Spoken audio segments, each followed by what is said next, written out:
اللہ اور اس کا رسول کا نام لے کر اپنے نام کی بڑائی چاہی ہے یا مال و دولت اور جاہ و حشم تلاش کیا ہے، اس کا انجام یزید جیسا ہوا ہے۔ اور جس نے اپنا سب کچھ لٹا کر میدان میں آ کر کہا ہے کہ حق بات ہمیشہ کریں گے، ظالم کی حمایت نہیں کریں گے، اس کا راستہ ہمیشہ حسینی رہا ہے اور وہی حسینی ہے۔ آپ اور مجھے یہ یقین ہے کہ ہم نے اللہ کی بارگاہ میں پیش ہونا ہے اور رسول اللہ کی بارگاہ میں پیش ہونا ہے۔ مجھے یہ بتائیں، آپ اور مجھے یہ بھی یقین ہے کہ ہم جس رستے پر چل رہے ہیں وہ رستہ حق کا ہے، یہ یقین ہے، ہمیں یقین ہے، لیکن ہمارے پاس پھر اس کام کو کرنے کے لیے وقت کیوں نہیں ہے؟ ہمیں پھر لوگوں کو پیغام دیتے وقت شرم کیوں آتی ہے؟ ہمیں لوگوں کو پیغام، اپنے خاندان میں پیغام دیتے وقت یہ کیوں آتی ہے کہ جناب رشتہ دار کیا کہیں گے، وہ کیا کہیں گے؟ ہمیں اپنے جذبے میں جناب جذبے کا اظہار کرتے ہوئے پریشانی کیوں ہوتی ہے کہ ہم اپنی بات بابا کے دوہل کیوں نہیں کہتے کہ ہم حق کے ساتھ کھڑے ہیں؟ تعداد معنی نہیں رکھتی، تعداد اگر معنی رکھتی ہوتی تو کبھی بھی حسین 72 لے کے کربلا میں نہ جاتے۔ بات معنی یہ رکھتی ہے کہ حق کے ساتھ کون کھڑا ہے، اور تاریخ بھی اسی کو بات کو لکھتی ہے کہ حق پر کون کھڑا تھا۔ وقتی آزمائشیں اور حق کو دبانے کے لیے اقبال کہتا ہے عید و قوت از حیات آمد پدید، موسیٰ و فرعون و شبیر و یزید۔ اقبال کہتا ہے یہ دو قوتیں تا صبح قیامت آپس میں برسر پیکار رہیں گی، آپس میں آمنے سامنے رہیں گی، موسیٰ و فرعون۔ جہاں فرعون ہوگا وہاں موسیٰ ضرور آئے گا، اور جہاں یزید سر اٹھائے گا وہاں امام حسین ضرور آئیں گے۔ تو یہ دو قوتوں نے قیامت تک رہنا ہے۔ اب ہم اس سے گھبرا جائیں کہ جناب ہمارے پرچے ختم نہیں ہو رہے، ہمارے گھر میں پولیس کا چھاپا لگتا ہے، ہمارے 4 شیڈول کے اندر سے نام نہیں نکل رہا۔ آپ کو کس نے کہا ہے کہ کبھی بھی حق غالب جناب نرم و نازک بستروں میں یا ٹریوں میں رکھ کے اگلوں نے کہا کہ یہ آپ قبول کر لیں؟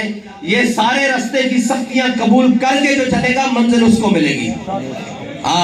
اور جو ان دائیں بائیں چیزوں کی طرف دیکھے گا، دنیا، یہ ساری دنیا کی چیزیں ہیں، اور شیطان کے چیلوں کا کام ہی یہ ہے کہ حق والوں کو کبھی ادھر سے کبھی ادھر سے کبھی ادھر سے کبھی ادھر سے چھیڑ کر الجھائے رکھنا اور یہ ڈرائے رکھنا کہ جناب آپ کے ساتھ ایسے ہو جائے گا، آپ کے ساتھ ایسے ہو جائے گا۔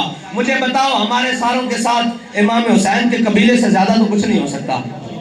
جب وہ حق کے لیے کھڑے رہے ہمیں تو مسئلہ ہی کوئی نہیں ہے۔ اگر ہم سب بھی مل جائیں، سارے کارکنن اور سارے لوگ بھی مل جائیں، ہمارے ساتھ بابا جی کے اوپر جو ظلم ہوا اس سے زیادہ تو کچھ نہیں ہو سکتا۔ اور مرنا تو ہے ہی۔ امام حسین نے کیا کہا؟ جب اس جسم کو موت آنی ہے تو پھر کیوں نہ اللہ اور اس کے رسول کے رستے پر، حق کے رستے پر آ جائے۔ تو ہم کیوں خوف کھاتے ہیں، ہم کیوں پریشان ہیں؟ اور رہی بات، اللہ تعالیٰ کبھی بھی کسی قوم کی محنت کو رائے گاہ نہیں جانے دیتا، یہ اس کا اصول ہے۔ محنت کافر کرے، محنت ظالم کرے، محنت فاسق کرے، محنت مسلمان کرے، مومن کرے، منافق کرے، جو محنت کرے گا، یہ دنیا دارالعمل ہے، یہ دارالجزا نہیں ہے۔ یہاں جو محنت کرے گا اس کو اس کا صلہ ضرور ملے گا۔ لہذا اگر ہمارے کام میں کوئی کمی آ رہی ہے تو اس کا مطلب ضرور ہے کہ ہماری محنت میں کوئی کمی ہے۔ اگر مومن اپنے اندر اخلاص کے ساتھ محنت کرے گا تو پھر اللہ تو اخلاص کو رائے گاہ نہیں جانے دیتا۔ جنہوں نے اخلاص کے ساتھ ایک مٹھی جو دیے، رب نے کہا قیامت تک اور پہاڑ جتنا سونا بھی تم خرچ کرو، تمہارے اس سونے اور جو کی مٹھی کے برابر نہیں ہو سکتے جو تم نے کیا۔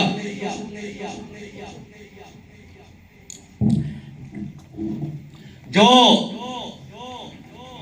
صحابہ نے جو مٹھی خرچ کیے، ایک مٹھی جو خرچ کیے، ہم آنے والے قیامت تک مسلمان اگر اور پہاڑ بھی خرچ کریں سونے اور چاندی کے تو وہ برابر نہیں ہو سکتے۔ اس کی وجہ کیا ہے؟ اس کی وجہ صرف اور صرف اخلاص ہے۔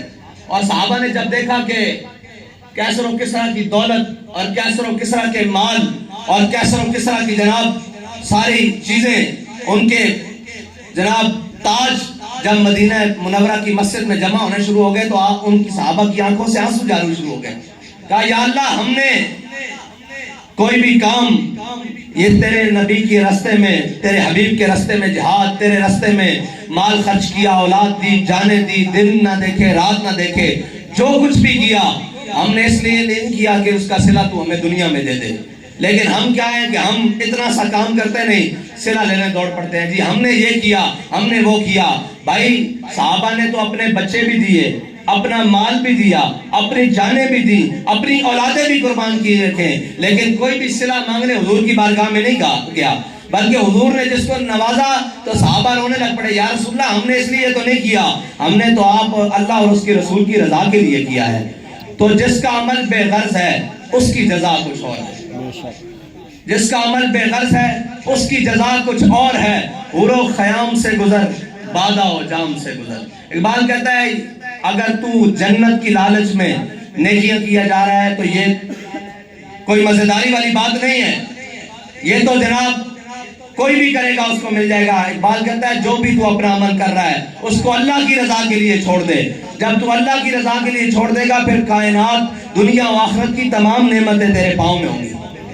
اور ہم نے وہ رستہ بڑی مضبوطی سے پکڑ کے رکھنا ہے، اس رستے سے پیچھے نہیں ہٹنا۔ کفر کی ایک ہی سازش ہے، آپ اور میں کس چیز کے انتظار میں ہیں وہ بھی وقت یاد کریں جب ہم کہتے تھے کہ یار کوئی ہماری بات سن لے، کوئی ہماری بات ماننے کے لیے تیار ہو جائے، کوئی ہماری ایک بات متاثر ہو کے صرف لبیک کا نعرہ لگا دے تو ہم یار بڑا کام کرائیں گے۔ آج کام آپ کا انتظار کر رہا ہے لیکن ہم پتہ نہیں کس انتظار میں بیٹھے ہیں کہ کون آ کر کرے گا۔ میں گھر سے نکلوں گا تو پتہ نہیں کیسے ہوگا۔ کام آج آپ کا میدان میں انتظار کر رہا ہے کہ آؤ میں تمہارے لیے رستے کھولتا ہوں، آؤ تم ایک کو مانگتے ہو میں تمہارے لیے 10 بندے لانے کے لیے تیار ہوں۔ آج ماحول وہ بن گیا ہے لیکن ہم کام کرنے کے لیے کیوں تیار نہیں ہیں؟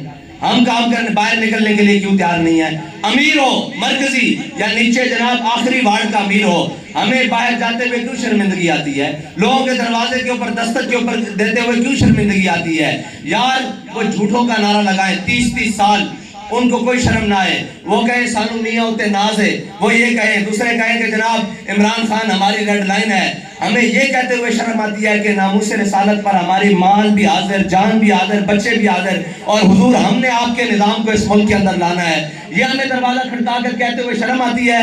اگر یہ شرم آتی ہے تو یہ سفر ہے کوئے جانا، یہاں قدم قدم بلائیں۔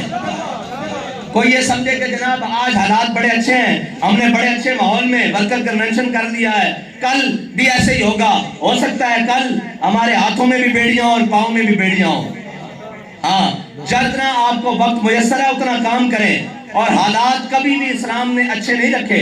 اسلام اللہ تعالیٰ نے تو امتحان لیا، ان کا بھی امتحان لیا۔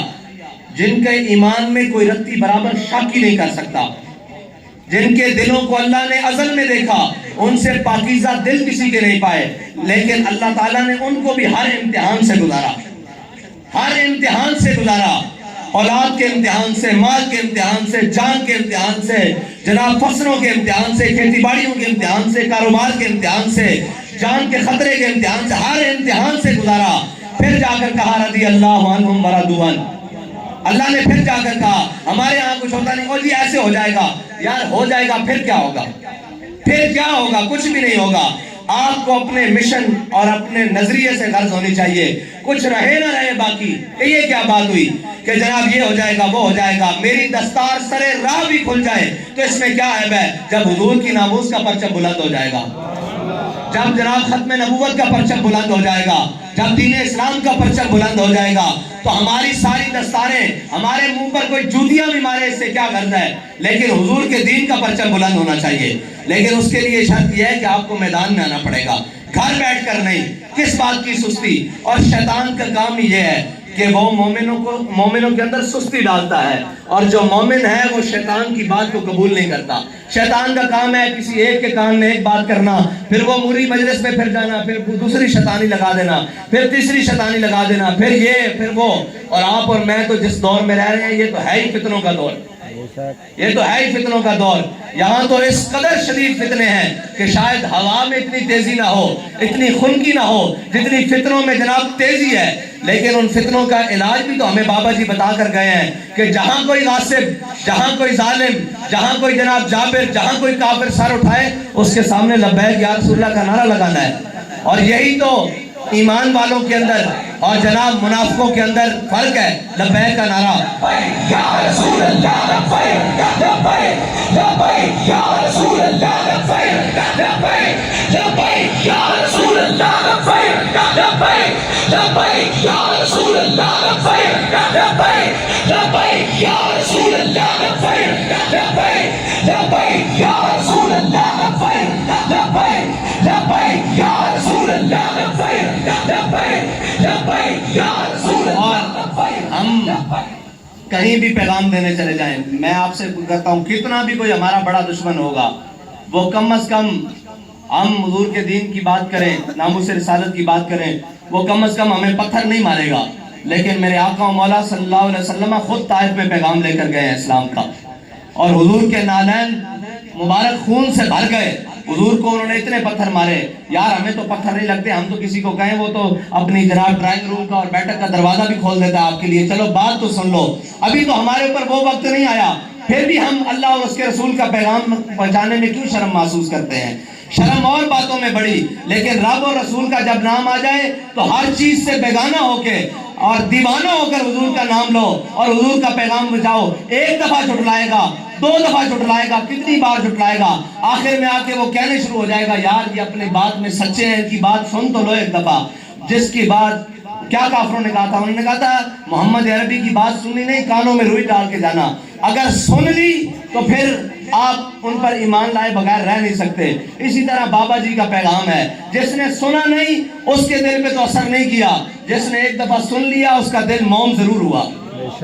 اور حق کے پیغام میں بڑی طاقت ہے, بڑی جناب رکت ہے اور بڑی تیزی ہے اور بڑا کمال ہے, لیکن اس کو پہنچانے والے کے اندر کم از کم کردار کے اندر تو خالصیت ہونی چاہیے نا, اور جناب جذبے کے اندر تو خالص ہونا چاہیے کہ میں اللہ اور اس کے رسول کے لیے نکلا ہوں. مت کسی امیر کے لیے نکلیں, مت کسی جناب کسی کے کہنے پر نکلیں, لیکن بحیثیت انسان, بحیثیت حضور کا غلام, بحیثیت تحریک لبیک پاکستان کے کارکن کے آپ کی ذمہ داریاں کیا ہیں؟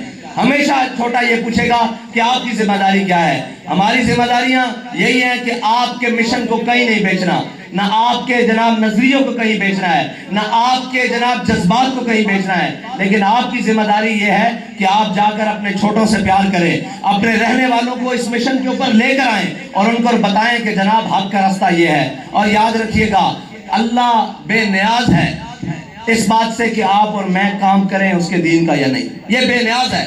اللہ اگر کام لینے پر آئے تو وہ تو ہاتھیوں سے لے لیتا ہے, وہ تو جانوروں سے لے لیتا ہے, وہ تو ابابیلوں سے لے لیتا ہے, وہ تو منگولوں کے کتوں سے لے لیتا ہے. جب وہ کام لینے کے لیے آئے وہ تو لنگڑے مچھر سے نمرود کو مروا دیتا ہے. وہ آپ کا میرا تو محتاج نہیں ہے, یہ تو میرا امتحان اور آپ کا امتحان ہے کہ ہم نے کس کو راضی کرنا ہے اور کس طرح کام کرنا ہے. لیکن آج کے بعد آپ جائیں اور جا کر پیغام دیں, گھر گھر میں, گلی گلی میں پیغام دیں, اور یہ کہ ایک دوسرے کی ٹانگیں کھینچنے کی بجائے, عہدوں کی لالچ کی بجائے یہ کہیں کہ بھائی عہدہ ملے نہ ملے, میری ذمہ داری ہے بحیثیت کارکن کے, بحیثیت ذمہ دار کے, بحیثیت رکن کے, میری ذمہ داری ہے کہ تحریک کی بہتری کے لیے جو بھی کام ہے میں اس کو کروں. لیکن اگر نظم کی بات آ جائے تو اپنے بڑوں کی باتیں یاد رکھنا, جو اپنے بڑوں کی نہیں سنتا پھر وہ ساری زندگی سب کی سنتا ہے, پھر اس کو سب کی سننی پڑتی ہیں, اور جو اپنے بڑوں کی سنتا ہے اس کو پھر ساری زندگی کسی کی سننی نہیں پڑتی. یہ یاد رکھنا. اگر آپ اپنے نظم میں قائم ہو کر آ کر تحریک کی بہتری کے لیے صبح شام, اور یاد رکھنا ہمارے بڑے لوگ عجیب ہیں, اور جناب یہ ایسے ہو گیا ویسے ہوگا, یاد رکھنا کام کرنے والوں سے غلطیاں ہوتی ہیں, ویلے آدمی کبھی غلطی نہیں کرتا. ابھی جو کوئی گھر سے نکلے اور یہاں تک پہنچے, رستے میں اس کے ساتھ کوئی چین ٹوٹ جائے, کوئی موٹر سائیکل پنچر ہو جائے, کوئی گاڑی لگ جائے, تو وہ نکلا ہے تو اس سے لگی ہے نا. اب جو گھر بیٹھے ہیں ان کی کیوں نہیں لگی؟ گھر بیٹھے لوگوں کو کبھی کبھی غلطی کسی سے نہیں ہوئی. جو کام کرتا ہے غلطیاں بھی اسی سے ہوتی ہیں, اور اگر اس سے غلطی ہو بھی جائے تو یہ نہیں کہ آپ اس کا ڈنڈورا پیٹنا شروع کر دیں, بلکہ اس کو علیحدہ جا کے بتا دیں آپ بات اس طرح نہیں اس طرح کر لیں, تو آپ بڑی ساری بہتری کر سکتے ہیں. لیکن ہمارا رویہ اور ہماری یہ بات اس کو اس بات پر مجبور کر دیتی ہے کہ وہ اپنی غلطی پر ڈٹ جائے. اس نے غلط بھی کیا ہے تو ہمارا رویہ اور ہماری باتیں اس کو اس بات پر مجبور کر دیتی ہیں کہ جو تم نے غلط کیا اس پر ڈٹ جاؤ. اگر ہم اس کو پیار سے, محبت سے, الفت سے سمجھا دیں کہ آپ کے اس عمل نے ہمارے اس کام کو نقصان پہنچایا ہے, تو وہ سمجھنے کے قابل ہو جائے گا. آپ سارے ذمہ دار ہیں. جہاں آپ کام کر رہے ہیں وہاں میں ساری زندگی نہیں جا سکتا. ان گلیوں میں، ان کوچوں میں، ان وارڈز میں، ان یوسی میں اگر میں روزانہ بھی چاہوں، روزانہ بھی نکلوں تو 274 یوسیاں اب تو 500 کے قریب ہو گئی ہیں. میں روزانہ بھی ایک یوسی میں جاؤں تو نہیں جا سکتا. لہذا وہاں کام کرنا آپ کا کام ہے. جہاں ہم بیٹھے ہیں آپ کے پیغام کو آگے پہنچانا، آپ کے مشن کو ثابت رکھنا وہ ہمارا کام ہے. آپ اپنا کام خوبصورتی سے جاری رکھیں، آپ کو یہاں سے شکایت نہیں آئے گی. لیکن ہمیشہ نیچے سے، نیچے والا ورکر اس بات کا جناب ماضی رہتا ہے جی ہم کیا کریں. میں آپ کو بتاتا ہوں کیا کریں. آپ ایک کام تو کر سکتے ہیں، اگر آپ اپنی مسجد، گھر والی مسجد کے قریب رہتے ہیں تو 5 وقت اس میں نماز پڑھنی شروع کریں تو آپ کا کام شروع ہو جائے گا. صرف 5 وقت نماز پڑھنی شروع کریں. اگر آپ دن میں کئی کام پر ہوتے ہیں تو آپ فجر اور عشاء وہاں پڑھنی شروع کریں. آپ کو 10 کارکن ہر مسجد سے ضرور مل جائیں گے. آپ کو 10 آپ کے مشن والے ہر ضرور مل جائیں گے. لیکن یہ کہنا کہ ہم کچھ نہیں کر سکتے، نیچے لوگ نہیں سنتے، بھائی لوگ سنتے ہیں، لوگ مانتے بھی ہیں، لیکن آپ ان کے پاس جائیں تو صحیح، آپ ان کو بات کرنے کا کوئی سلیقہ تو ہو. لیکن یہ نہیں جی میرے میں بڑی آکڑ آ گئی ہے، میں لہذا امیر بن گیا ہوں، میں اپنی گھر کی دہلیز سے بھی باہر نہیں نکلوں گا. تو بھائی پھر یاد رکھنا کہ آپ اللہ اور اس کے رسول کے ہاں مجرم ہو سکتے ہو. آپ کو ہم نے ذمہ داری دی ہے اور ہر ذمہ دار اپنے کندھوں پر جو اس کی ذمہ داری ہے اس کا جواب دہ بھی ہے. ادھر بھی جواب دہ ہے اور ادھر بھی جواب دہ ہے. اور ہمارا کام تو ہے ہی اللہ اور اس کے رسول کے لیے. ہم کسی مفاد سے بالاتر ہو کر ہیں، ہم تو حق کے رستے والے ہیں. اور یاد رکھنا جن کے ہاتھوں میں حق کے علم ہوتے ہیں وہ تعداد میں ہمیشہ کم ہوتے ہیں، لیکن یہ یاد رکھنا ان کا جذبہ ہر تعداد کو، ہر گنتی کو الٹا کر رکھ دیتا ہے. یہ دنیا کا اصول ہے. آج تک کسی تعداد والوں نے کبھی حق کا راستہ نہیں چنا.